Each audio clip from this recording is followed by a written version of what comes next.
Ekene Maria Egyptian na Gracia, everyone on your knee, eating God's next tip. Hey guys, like, subscribe, and share, right? Hit the subscribe button right here. Thank you.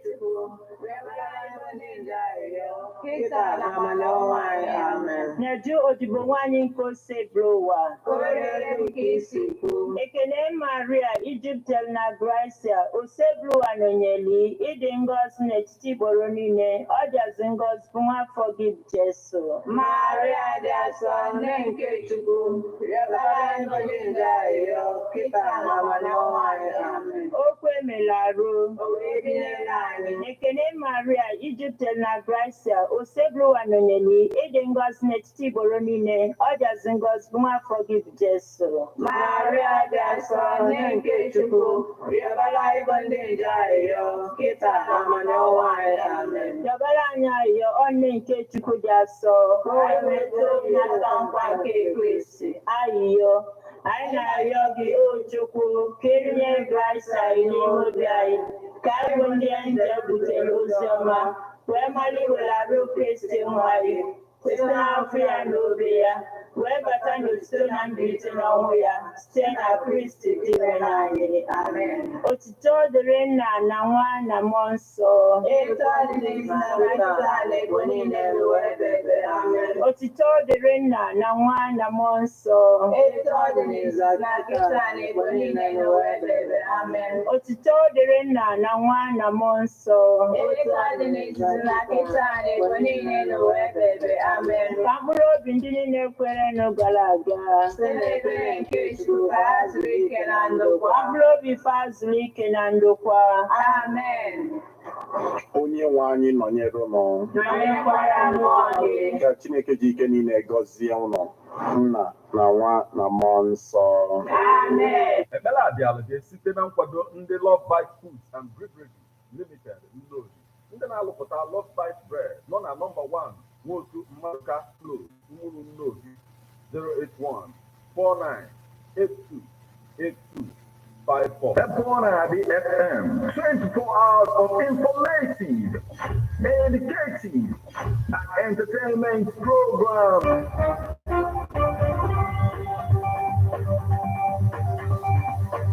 Listen to news updates on AFCON 103.5 FM immediately after Angeles 6 o'clock a.m. and 6 o'clock p.m. weekdays.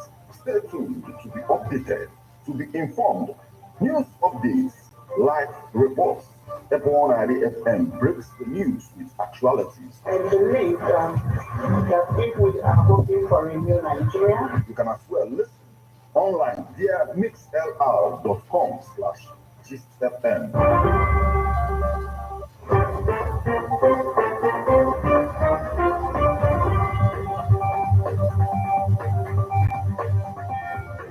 Good evening and welcome to Ebona, the 103.5 FM news update. Today, Friday, the second day of February 2024, and the time is 4 minutes past the hour of 6. Martin Efanshuku Ekeze is my name. The headlines.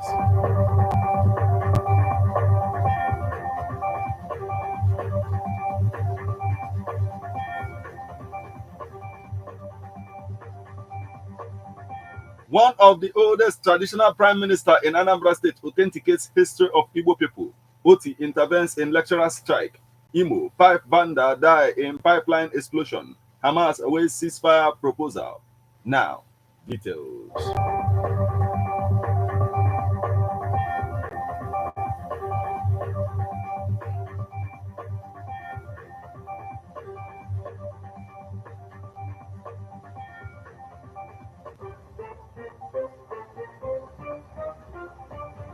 One of the oldest traditional prime minister in Anambra State authenticates history of Igbo people, as the indigenous people of Biafra has condemned the history book labeling Igbo as invaders and troublemakers. It has become imperative for Igbo historians to substantiate the true history of Igbo.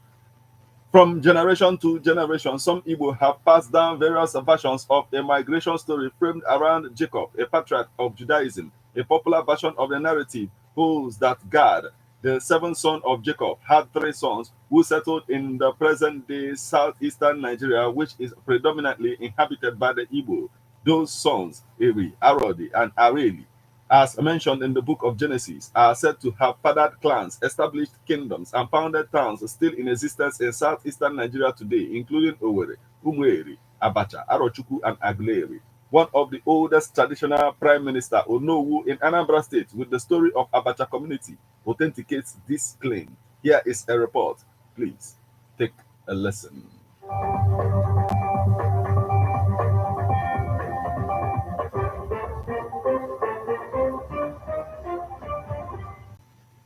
The confusion that arises when it comes to proper history of Igbo people as a result of misplacing the timeline of Ubnu Abi, Ubugad, most especially the Ezemi, is a thing of concern for Igbo historians. However, one of the oldest Oluwu in Anambra State identified with the genealogy of the father of Igbo people as Jacob, because God, who begat Uri, who begat Uri, and the Igbo people. Yes, Ubigad, Hankara our language. I'm telling you, I our language because no, they had no idea Ubigad. Remember, Ojuju Kosa, bad and Nandika with them body. I went there, but I can't I get them. I blew right now.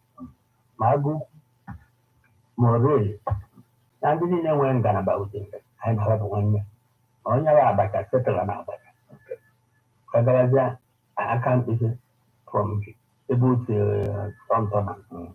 Onowu Paul Uzakasi, Omoka, Onowu Igbo, Onowu Abacha, with a brief history, he explained the reason why Abacha people perform very well in the health sector, even in the areas of health. Well, from history, Abacha. I know Abacha, but Abacha, Abacha. I know from Aguku. On that campus, when I have one, and Bombani now. After Janya, so I didn't never and how a common distance. Makana Abacha. When you have Abacha, settle Bolanabacha. Over Dibia, a message here, come on with us as your own mark. Now one next about I can't miss. Another, but I take a look at it because we made the Malabacha, even a symbol Abacha, no raw for. I was an immediate and good human people. Because when you have Calabachi, you are an Abacha. Oh, who would settle? Well, the Gabata, where but I settle, your Bahaka, Ubido Mota, and a poor kid. What I will move after Joma. He authenticated Ubugad, explaining the brotherhood of Igbo people. Yes, Ubigad, Hankara our language. My girl, I have a Bacha medical doctor on our walk. When you go and you're on our walk, it's when you walk away as even daughter, the Keta Karakoja. Onowu Abacha commended Governor Soludo on the free and compulsory education in Anambra State as he called on Anambra to support his government. If I had the Mambo, Mambu, I have Metabami, I said, return. Free education, I can run or die on the what did you that can work? Man, I was that more for it. It is an agriculture. Command them with you and what that be. Don't know what to go, although what I will go. Education, free education, and Macan, anyone who was on the north may move away. You can't be very good to tell Maca than life. Don't tell them, to name me of they won't take you. Macan, free education, and make good administration, governor, cover reality. Because no one under our roller to car corner and we propose a banada or Ivan, work ideas in here. I can even see me or go. My brain is a very nice thing. I feel the door. From the palace of His Royal Majesty, Igbo Godwin, Nwanne Obiegwu, Eze Diorama, Eze Oranyelu, Eze Ikegwu, Abacha, the third, Igbo Abacha, Martin Ifanchukwu Ekezie, reporting.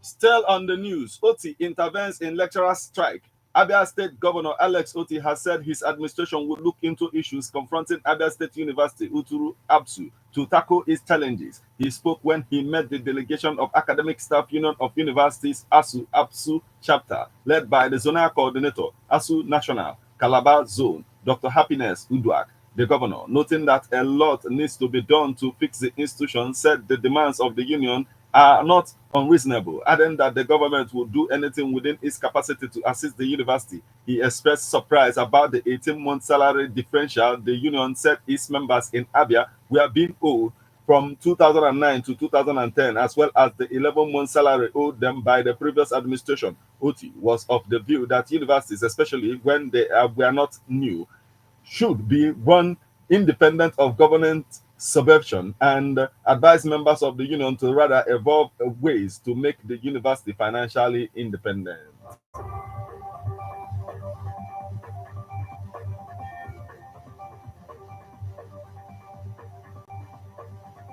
Imo, 5 vandals die in pipeline explosion.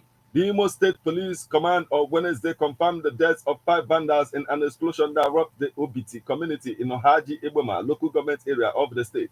The command spokesman, ASP Henry Okoye, who confirmed the incident to newsmen, said the explosion occurred on Tuesday. He said the State Commissioner of Police, Mr. Aboki Danjuma, had already consulted a team to unravel the immediate cause of the incident and arrest the fleeing culprits. Our goal is to make sure that similar vandalism does not occur in the future, the police spokesman said. Newsman recalls that in April 2022, at least 100 people lost their lives in a similar explosion that occurred at an illegal oil refining site in Ohaji Boma area of the state. On May 4th, the same year, 2 persons also died when a bomb exploded at an oil facility, Adas Petroleum Development Nigeria Limited, located in Izombe, Uguta, local government area of Imo State.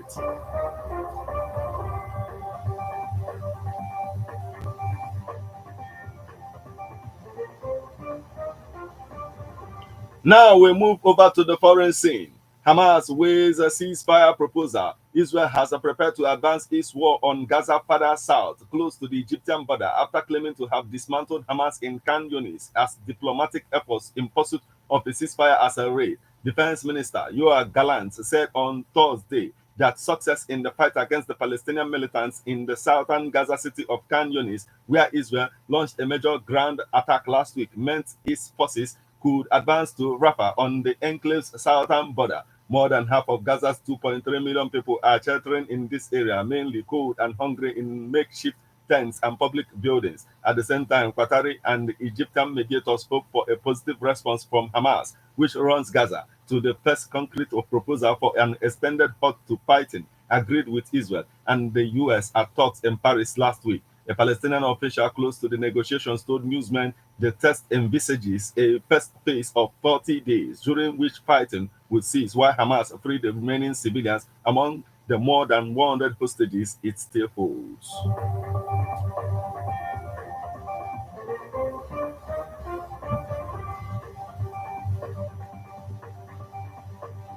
This is where we draw the curtain on news update on Ebona, the 103.5 FM. But before we leave, a quick look at the headlines.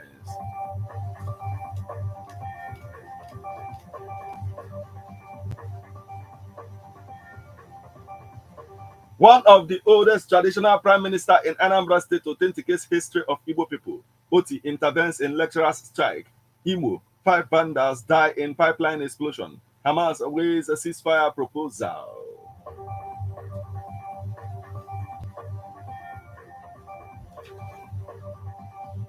Here is a public service announcement about a missing person.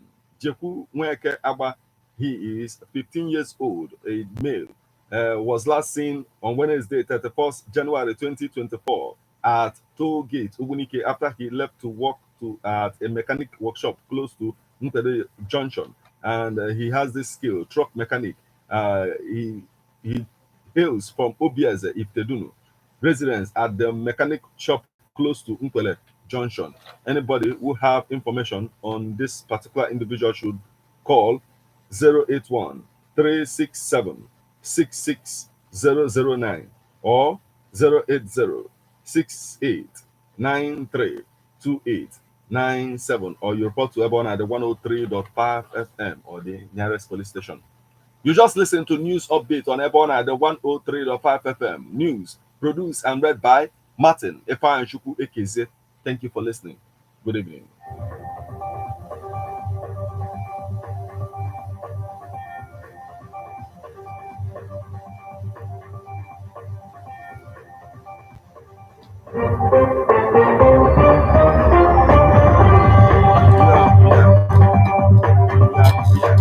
Listen to News Updates on Ebona 103.5 FM immediately after engine 6 o'clock a.m. and 6 o'clock p.m. weekdays. Stay tuned to be updated, to be informed. News updates, live reports. Ebona FM breaks the news with actualities. I believe that if we are hoping for a new Nigeria, you can as well listen online via mixlr.com/GistFM. One ndị oyibo si home is where the heart is. Anyị wee bulie aka n'Igbo wee sị nwanne ebe ife ọma dị ụgbọ na-aga aga ka anyị na-eso. Nwanne every time m batara Anambra ka m nọlụ nwa aṅụlị obi m na-akụ resident Leofi n'ogidi egbugo m. Nwanne they cannot disappoint. Ịbata na residency efunu rooms and suites luxuriously furnished. Nwanne ka m gwa gị nke bụ eziokwu, Residency Hotel nwere a restaurant ọ na-abịa ịbata dị asaa abụọ gị local and intercontinental foods and beverages ọ ga-abịa ilisie ido arụ. Nwanne ịbanyezi nọ na bar where you are served with drinks, wines and spirits brewed in different parts of the world. In the midst of everything, security is 24/7. Residency Hotel Leofino Gidi, Dinner Kilometer 13, Old Enugu Onitsha Express Road. Call them on 081 40 933 512. Residency Hotel Leofino Gidi, Ebano and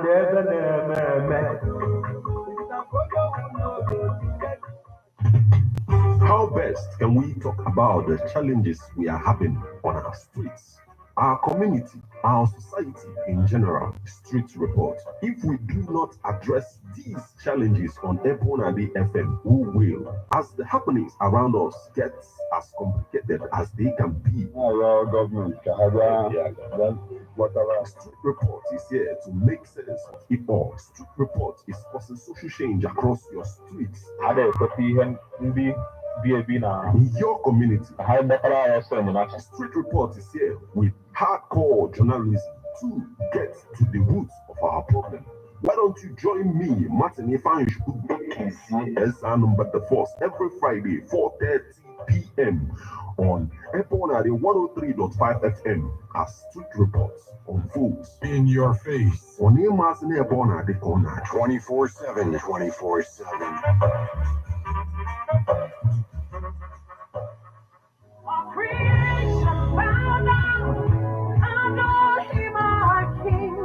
Oh yes, Umunya, are you ready? Umunya City White Crusade. Oh God, you oh God, you papa. Umunya na pobodo niile gbara ya okirikiri gaji ịghọta mbito aka Chineke n'ụzọ gaji ebube. Dịka Evangelist John Oka ga-atụda n'Umunya iji wee chịkọba ọgbakọ oziọma mkpụrụ abalị abụọ ga-ada ụda akpọrọ 2 Nights of Solution. Abalị abụọ iji wee weta ogbo nyere nsogbu gị niile. Isiokwu ya bụ Enough is enough. Tell Ahab Elijah is here. O zuola, ọ tụọla ya. Amụghị nwa gị ahụ atụọla ya. Ọnọdụ ụbịam o mebere machi ekwe gị ahụ atụọla ya. Nrịanrịa ahụ na-emekpa gị ahụ, nsogbu nke ezinụlọ, abụmọnụ, alụghị di maọbụ nwaanyị n'oge kwesịrị, ha niile ga-abịa n'isi njedebe maka na eluigwe esugo estam. Cheta na ọ bụ Apostle Dr. John Oka ka Chineke ga-ejikwara ngwaọrụ n'ọgbakọ oziọma a. Ọ ga-amalite n'abalị 23 wee ruo n'abalị 24 nke ọnwa Febrụwarị afọ a.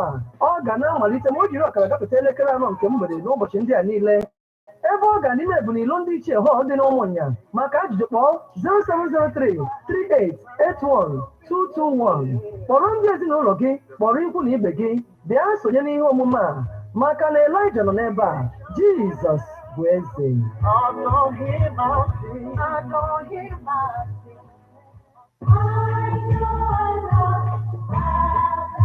Man, is a political animal. That's why we all have our views on politics. Political View comes to you at Ebonade 103.5 FM with Martin Ifeanyi Chukwuikinzie every Monday, 3 o'clock p.m. to 4:30 p.m. and Saturday, 10 a.m. to 11:30 a.m. It's all about the day-to-day activities in the Nigerian political space. Views of political actors from various political parties on political process. Views of labor leaders, and most importantly, your views. Views of the common Nigerian. Tune in to Ebonade 103.5 FM or you join online via mixlr.com/gistfm every Monday and Saturday. What are your political views? Keep a date. So guys, thank you. Like, subscribe, and share, right?